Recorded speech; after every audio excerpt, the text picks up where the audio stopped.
All my life, sacrifice, hustle paid the price, want a slice, got to roll the dice, that's why all my life, I've been grinding all my life, look, all my life, been grinding all my life, sacrifice, hustle paid the price, want a slice, got to roll the dice, that's why all my life, I've been grinding all my life, look.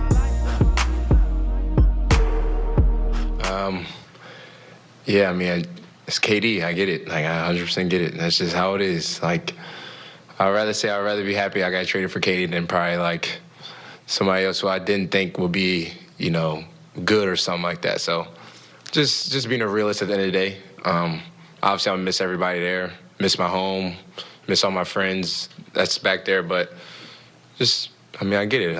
Like you getting Kevin Durant, bro. Like maybe I'll probably make that trade too. What up, what up, what up, what up? Welcome to the Ball Don't Lie podcast. This is your host, the one and only. Man, Dexter, man, we finally back? Yeah, we back, man. We in the clutch. I'm glad to be back. There's a lot of things I want to tell you guys about what happened in the last few months. We are transitioning to a whole new studio. A little bigger, more. We actually have a co-host, some guests coming this year, so stay tuned. That'll definitely drop sometime in the summer. We're in construction mode right now. But I'm just glad to be back. And there's so much that we had missed in the NBA season, but I'm just glad to be at this point because this is where it picks up, right? Trade deadline, NBA All-Star Weekend, then it's the final push to the playoffs, then we got the playoffs, then we got the Eastern Conference Finals, the Western Conference Finals, the NBA Finals. So we have so much jam-packed stuff coming down the road. I'm just glad to be back on the show. And for the ones that have been supporting me all throughout the whole entire year and over the years, I appreciate your support. Like, for real. And if you're new to this channel, and some of you are, and I know who those guys are, or those ladies, should I say, go ahead and hit that bell notification. Every time we drop a video, you're going to get it to your alerts, to your phone, your tablet, etc. Thumbs up if you can. It helps out the video. You already know the deal. We're on every single streaming platform out there. Any audio platform you can think of, Spotify, Apple Podcasts, Google Cast, whatever it may be, iHeartRadio. We are definitely on there. SoundCloud, shout out to SoundCloud too. And we're on every single social media platform. Twitter, Facebook, Instagram, TikTok. You can call it whatever you want to call it, but we're finally there. Hey, there's so much to get into. It's going to be a jam-packed show. I can't really break down every single trade that just transpired in the last 5 days. I can't break that stuff down to you, but I'll break down the biggest news that happened in the trade deadline. How did KD get traded? How did Kyrie get, request for a trade and he's gone like that? Obviously, these stuff were in the works. Let's go ahead and talk about it, man. And like I said, if you're new to the channel, holla at the boy, subscribe, all that good stuff. But so let's talk about the Kevin Durant situation, because obviously we're talking about the Phoenix Suns, right? That's the biggest trade that has probably happened since Kawhi Leonard, in my eyes. I mean, obviously we're talking about Anthony Davis, but Anthony Davis is not in the status or the realm of a Kevin Durant or a Kawhi Leonard, in my eyes. Obviously, y'all have your opinions, your Laker fans out there, I get it, whatever.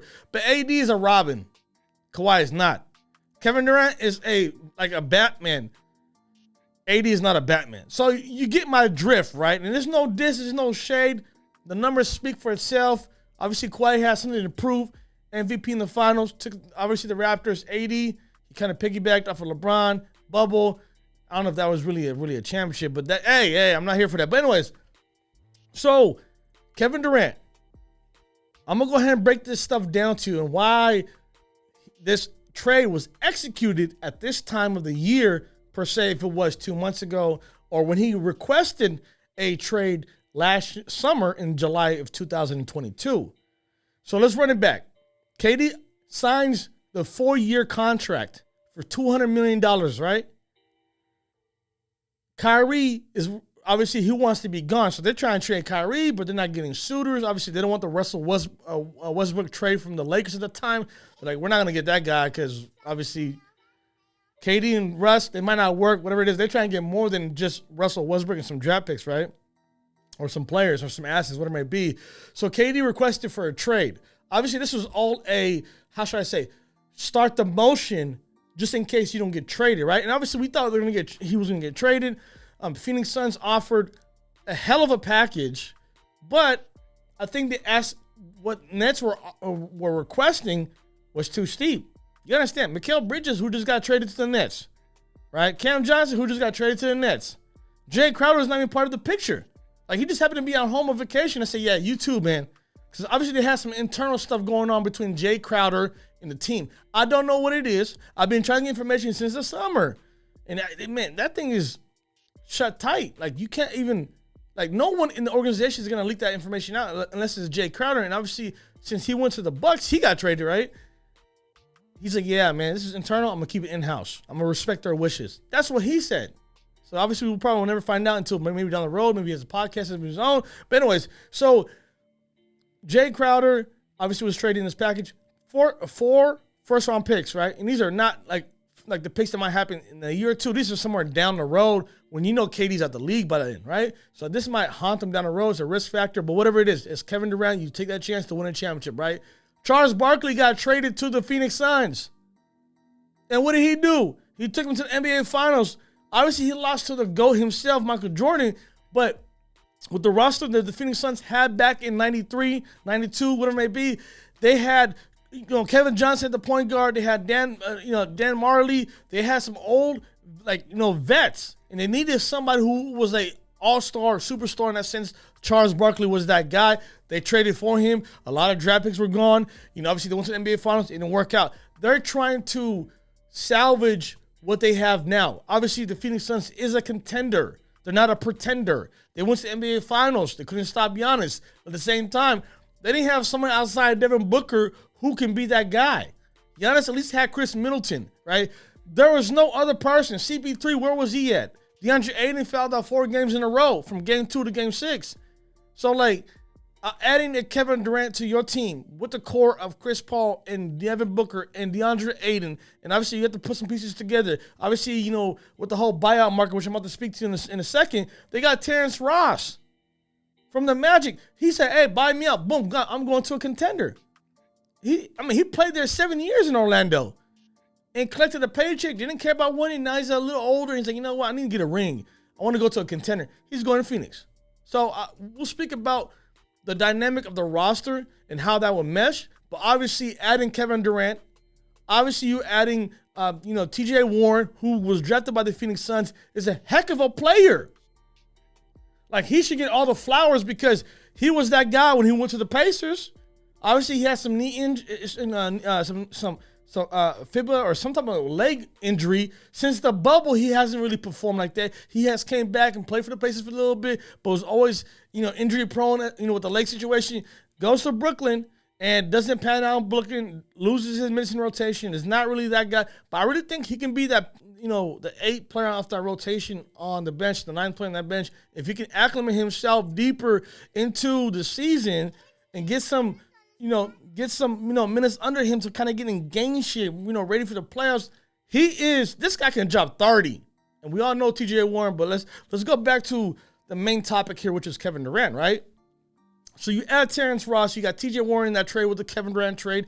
Obviously, you have other players on the roster, right? You have Shamet, you have Chris Paul, you have Craig, you have there's some other players. I'm probably off the top of my mind. I'm trying to say, you have whatever it may be, right? Biombo, whatever. So you have some good pieces around you that can play defense, obviously, as far as Craig and maybe Terrence Ross to a certain degree, but he's more of an offensive-minded kind of guy. But you can score, right? You can score. So the Phoenix Suns took this trade because, obviously, and I have it right here. Mat Ishbia, I'm probably butchering his name. Ishbia, right? This guy used to play on the Michigan State team, won a title. Like, the Flintstones, if you remember, right? Mantis Cleaves was the point guard, right? Mo Peterson, who played for the Toronto Raptors with a Vince Carter, right? He was on that same roster. They had a hell of a good team. He was the backup point guard. But anyways, I'm not trying to get deep into his basketball, a previous history. Obviously, he's coming from a wealthy family. They're in the mortgage, industry in Detroit. Obviously, they have a lot of money. We're talking about billions, right? We're not talking about M's. We're talking about, B's. So anyways, he purchased a team. Obviously, we all know that this is all public record. This is what, if you watch basketball, you're aware of this new owner. Well, Robert Sarver is a cheap owner. He's a cheap guy. Okay? He was not willing to pay DeAndre Ayton a penny. Remember that. Until the Pacers gave him a contract. Then, obviously, we all know, they felt the pressure. They matched the contract. They kept him. But he was greedy as F, right? Anyways, when Mat Ishbia, first day in the office, when they finally approved him to be the owner from the board of executives, which is all the owners, right? When they finally approved him to have his first decisions to manage and operate his own franchise, his own team, he's like, yeah, let's call the Nets. Obviously, they had probably discussions going on throughout the entire year. And they said, hey, look, man, we'll give you X, Y, and Z, but we're not going to give you A, B, and C, right? We're not going to give you Devin Booker. We're not going to give you DeAndre Ayton and Mikal Bridges. We'll give you on the back end of the talent, Mikal Bridges, Cam Johnson. Obviously, with Crowder going there, this is a whole buyout situation for him. They just had to put that money together so then the contracts can fit, right? And the players can fit.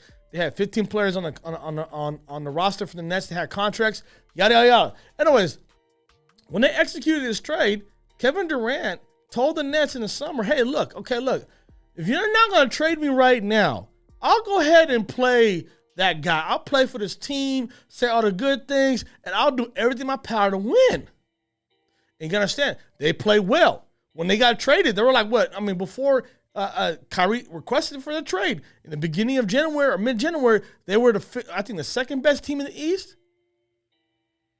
They're a hell of a good team.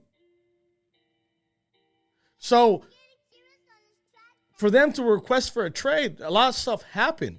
The Ben Simmons experiment failed.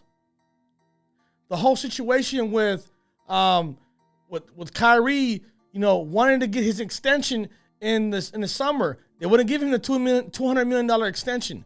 Then he asked for it. Hey, look, I've been playing without KD. I mean, for the last stretch of the last 3-4 weeks, whatever it may be. And Kyrie was balling the last month before he requested for a trade and before he got departed from Brooklyn to Dallas.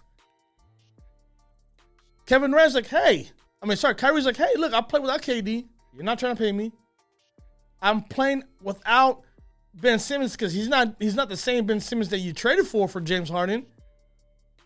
And the other guys are not here. Seth Curry was hurt. He just barely came back. Patty Mills ain't the Patty Mills from last year. Nick Claxton is having one of the best. This is a career year for him. And obviously he came into the gym ready this summer, prepared for I don't care about these guys. I'm going to do me. Obviously, improved player of the year candidate, right? So Kyrie had a lot of things that he could have used to leverage the Nets, but they didn't want to have it. Obviously, we all know about the whole COVID situation. I don't want to get vaxxed, right? We all knew about the situation with the bubble. When COVID first happened and the NBA went in a 5-month hiatus, Kyrie was the only one that was advocating for not to have the league continue its actual season. Completely just don't care about it. Move on. Because he wanted to go protest for Black Lives Matter and police brutality, which I understand. Go ahead and do that, Kyrie. You can go ahead and do that. But there's a lot of players who don't get paid like you in the NBA. There's not a lot of guys who make $40 million a year, $30 million. There's a lot. Majority of the NBA is making vet minimum. 5 mil, 3 mil, 1 mil, 2 mil, 6 mil, 7 mil. There's only a top echelon of players who are making stupid money. And that's probably the top 20 players out of 420 or 50 players. So for him to say that, obviously, it rubbed a lot of people in the wrong way. LeBron James is like, nope, hey, look, I understand their situation as far as these players. They need to get paid. In order you can get paid, we have to resume the NBA. So that happened, right? So obviously, there's so many things that's going on. Then obviously, they hired Steve Nash, and he's in a press conference on a podcast saying that, or it was him and Kevin Durant, and he was like, yeah, man, me and Kevin Durant, we can coach this team. We don't need no Steve Nash. We don't need a head coach. We can coach ourselves. Just basically disrespected Steve Nash. Steve Nash is a 2-time MVP in this league. Steve Nash carries a team. He carried a team in Phoenix. To me, if you look at it, career-wise, as far as winning games and carrying the team and was important to Kyrie is not that guy. We all know your pitch stops where you win. So that right there is also a red flag. Then the whole thing with the anti-Semitic situation with the Jewish community, how like he was promoting a book or a video on Amazon from Amazon on his platform. We all know what happened. So obviously it went from one chaos to another, to another, to another, to another. That's why I didn't give him $20 million. So he asked it for a trade. KD's like, hey, look, thick and thin. Like I've been going through you guys. You know, like, hey, I never did anything since I got here. You know, obviously the fact that he was hurt, when he was healthy, KD came to play. Never bickered, never complained, never wavered, none of that. And I think that what happened was Sean Marks, who's the GM of the Nets, right? Joe Tsai, who's the owner of the Nets, who owns Alibaba, right? These guys were like, hey, bro, like this is insane. Our fan base is fatigued. Our players in the locker room lost respect for these two guys because they're like, hey, bro, this is like a circus, right? So what can we salvage from next year? Like, Ben Simmons is the next guy on the table. What are we going to do with this guy? Should we waive him? Should we trade him? Because no one's going to take his contract, right? So the whole KD situation worked in the back door since the summer. They say, hey, okay, we'll see how the season goes. And if it doesn't work out, we'll talk. Obviously, KD told the team in the summer, hey, look, the only destination on my mind right now is Phoenix Suns. Because he knows that that team has the pieces to trade for him. And they have the pieces to contend and have a chance to actually be the favorite. Obviously, right now, the favorite right now is the Celtics, I believe. Phoenix Suns just jumped up to being second. And to win now. So if you add Kevin Durant with the Devin Booker, with the Chris Paul, with the DeAndre Ayton, you have literally the best team on paper in the West. You can't tell me who is a better player than those guys as far as collectively. The four guys are the 5 starters. There's no team. Some of y'all want to debate, well, Jokic and Jamal Murray. No. People say Paul George and Kawhi. No. People say the Lakers, LeBron James, AD. No. I'm a Steph Curry fan. I'm a Warriors fan. Even Steph Curry himself, Wardell himself, him, Clay, Poole, and Draymond is not better than those guys. Just not. Like right now, Devin Booker is a better player in the league right now than those two guys, Klay Thompson and Jordan Poole. And then we all know Steph Curry is better than, what's his name? Aiden's a better player as far as what he does in NBA now for his team than a Draymond Green. Draymond Green's more of like, he can pass the ball, he can play defense here and there, stuff like that. The difference maker is Kevin Durant. Obviously, Steph is too, don't get me wrong, but those 4 guys are probably the closest thing in the West, but they're not the same players right now when they was back then. But going forward, right? So, and I don't want you guys to kill me on Twitter about that, but going forward. So, obviously the new owner decided to come in and make a splash. He does not care. He just spent billions of dollars. He paid that Robert Sarver, he paid the NBA $4 billion for the Phoenix Suns. That is insane. From where he bought the team. Robert Sarver bought this team for like $300 million years ago. And he came up to be $4 billion. And I get it. Market value, whatever it may be. You can have excuses. If you kick somebody out, do they deserve to get all the marbles and all the cash? Whatever, right? Anyways, so with the new owner, Matt, right? I think his name is Matt. Yeah, Matt. With Matt, he's like, hey, look, this team went to NBA Finals, was not good enough. We couldn't do nothing last year. We lost Game 7 on our court to one player, Luka Doncic. And no disrespect to Spencer, but hey, that guy's not going to make a difference for you. It's Luka Doncic who had killed you with the Devin Booker. And obviously with Mikal Bridges, who's now a Brooklyn Net, he was runner-up to being Defensive Player of the Year. That's how good he's in defense. And he had trouble with Luka Doncic. So imagine, you had Chris Paul, Devin Booker, Mikal Bridges, Cam Johnson, Aiden, who else? Jae Crowder, so on, right? And you lost to Luka Doncic, Reggie Bullock. Like, come on now. Like, are you kidding me? Like, Porzingis was not even a factor for that team. Christian Porzingis was just like a guy who just happened to be in the background. But anyways, so the owner's like, hey, I had enough of this. Like, I see what you guys did. I need Kevin Durant. Let's talk to them. They had a talk. They've been obviously talking as far as like, the GM, Sean Marks, and you have Jones. They're talking to, amongst each other, trying to figure out how to use. Obviously, DeAndre Ayton was the biggest piece that they wanted. The Brooklyn Nets wanted DeAndre Ayton. They said, there's no effing way we're going to give you Cam Johnson, Mikal Bridges, because obviously Jae Crowder was not in the discussion in the trade last year. It was Ayton, Mikal Bridges, Cam Johnson, some draft picks. No, there's no Jae Crowder involved. So then for some reason, they say, you know what? With the pressure of the trade deadline happening, they say, hey, look, let's get this now. Because obviously Kevin Durant's 34. He's not healthy. He's currently hurt right now. He might not be back for at least another week or so at the minimum. And they're like, hey, let's go get these players now. And Mikal Bridges is not a bad player. Mikal Bridges is a very good player. Cam Johnson is a very good role player. Like, he can be a six-man kind of type of guy off the bench. If he does start, this guy can drop 15, 16 points from the three-pointer alone. And they're athletic. They can play multiple positions. So, and you add 4 first-round picks to the Brooklyn Nets, who they desperately need because they had traded all that to the Rockets to get James Harden. Yeah, this is a win-win for both sides. People say, no, well, the Brooklyn Nets got robbed. How did they get robbed? I get it. They own the leverage. They have the leverage over Kevin Durant. But Kevin Durant is like, hey, I can come hoop, but I'm not going to be here focusing and trying to win. How am I going to win? I can't win with these guys. So there's going to come to a point where there's going to be headbutts. There's gonna be static in the locker room. You don't want to have bad culture. You have fans who come out there and they don't want to see a Kyrie and Kevin Durant losing to a bad team. Don't care about going to the playoff, like getting swept by the Celtics, right? So obviously it's a win-win situation for Brooklyn. Long term, they have a lot of pieces that they can work with.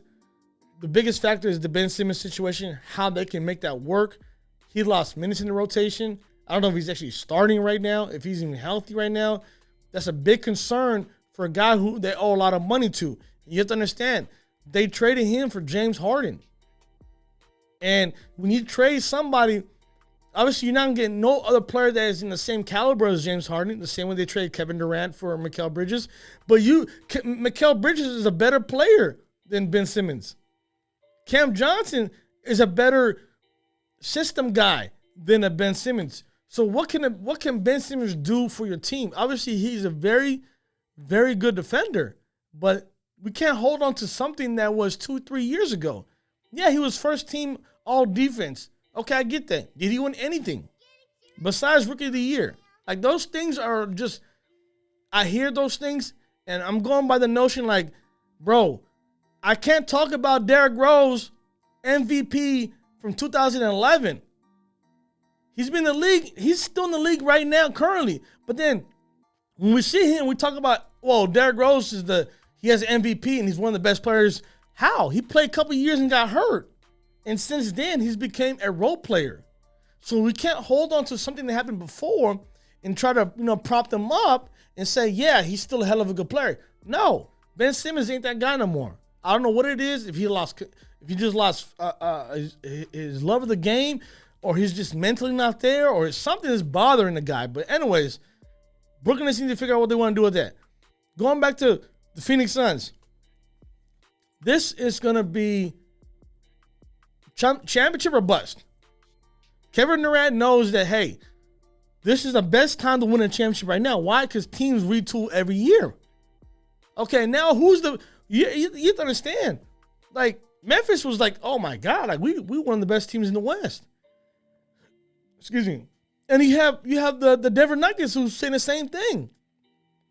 And they're taking advantage of, the injuries that the Warriors are having, the bad road games they're playing. They're playing a terrible season, by the way, right? Then you have the whole Clipper situation, the whole saga about, is Kawhi going to be game managing today? Or is he going to play tomorrow? What's wrong with him today? Like, back and forth. Like, this is the best time to swoop in and take advantage, because those teams I just mentioned, Memphis Grizzlies, Denver Nuggets, whoever else, the Dallas Mavericks, they are beatable. They are beatable. If you tell them right now, LeBron James and Anthony Davis have a hella good team. And they traded for, D'Angelo Russell, Vanderbilt. They added, Malik Beasley themselves. They have a hell of a good team. But if they start from day zero, they will probably be a top 8 team. If not, probably hang around 7th to 8th instead of being around 10 and 11. Like a playing tournament team. So things change so quick. And I think the reason why it's a championship or bust, obviously you have KD for the next 3 years. You just re-up Devin Booker for 5 years, so he's going to be there for the next 4 or 5 years. Aiding the same thing. The only factor is Chris Paul. You have an aging point guard who constantly has hamstring issues when it comes to tight game situations or the important stretches in the season, which is like, springtime or early spring, right? Late winter, early spring, playoff time. How many times we heard him having hamstring issues while he's a Phoenix Suns? Same thing when he was in the Rocket. So Chris Paul, to me, is probably the closest to winning a championship and being favored to win a championship. On top of that, when Chris Paul has these guys, Chris Paul's dangerous. When he has these guys, he's dangerous. You cannot double team. If you try to double team, you have Chris Paul who can shoot. You have a Devin Booker who's lights out. And if you have Aiden going inside the paint, getting tip backs, one-on-one, fadeaway, hook shots, mid-range, and kind of can shoot the 3 here and there, you have a problem. Yeah, they cannot defend. That's a question everybody's going to be asking right now. Who are they going to defend on the opposite side? We don't care about that right now. I don't really give a damn about that. I want to see if this can actually work. And obviously you have down the road, but then you have an aging star like Chris Paul. He's going to turn 39 this year. You have Kevin Durant who's going to turn 35 next season. Like these guys who are injury prone. Kevin Durant has not been healthy since he tore his Achilles. Ever since he tore his Achilles, he's not the same guy. But that guy who is not the same guy is still dropping 30 points on your head easy.